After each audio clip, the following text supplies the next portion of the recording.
हमारे साथ हैं हरियाणा कांग्रेस के प्रदेशाध्यक्ष उदय भान जी।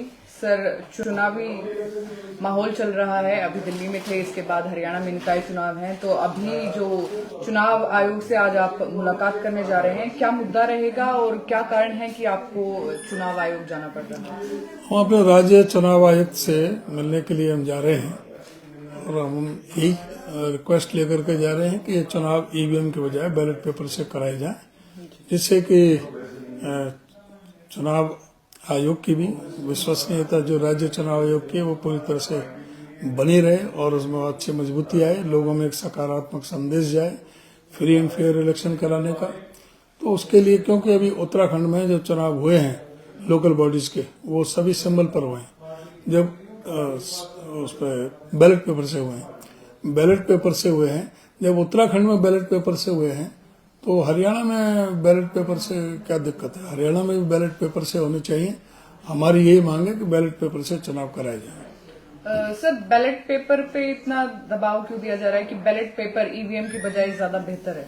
ईवीएम पर प्रश्न चिन्ह लगे हुए हैं, सुप्रीम कोर्ट में भी केस चल रहे हैं, हाई कोर्ट में भी चल रहे हैं केस।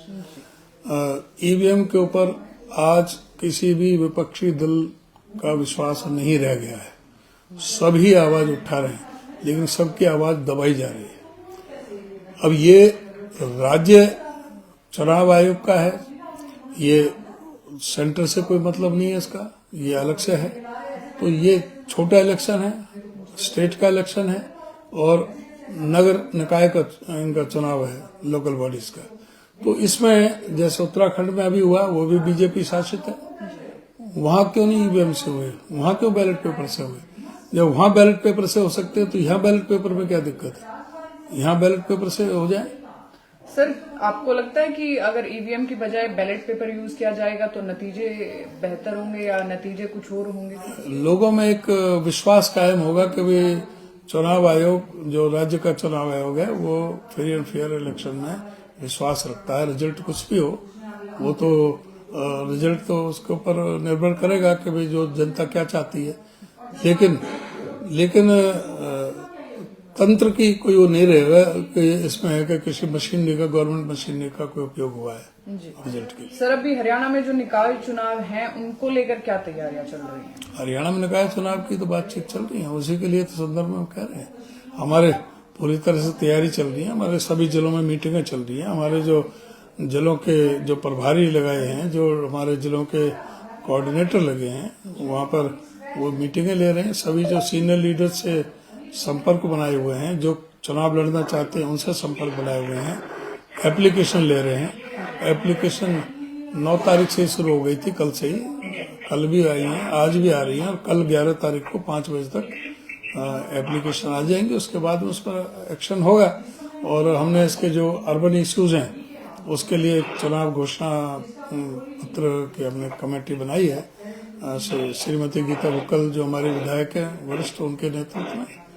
तो वो अपने रिपोर्ट देंगे, उसके बाद में उसको हम घोषणा पत्र को जारी करेंगे। और सर, चुनावी मुद्दे क्या रहेंगे इन चुनावों को लेकर? चुनावी मुद्दों के लिए तो चुनावी घोषणा पत्र जारी करेंगे। कब तक घोषणा पत्र जारी होंगे? अभी तो बनाइए, कल कमेटी अभी आ जाएंगे, ये एक हफ्ते में 17 तारीख तक।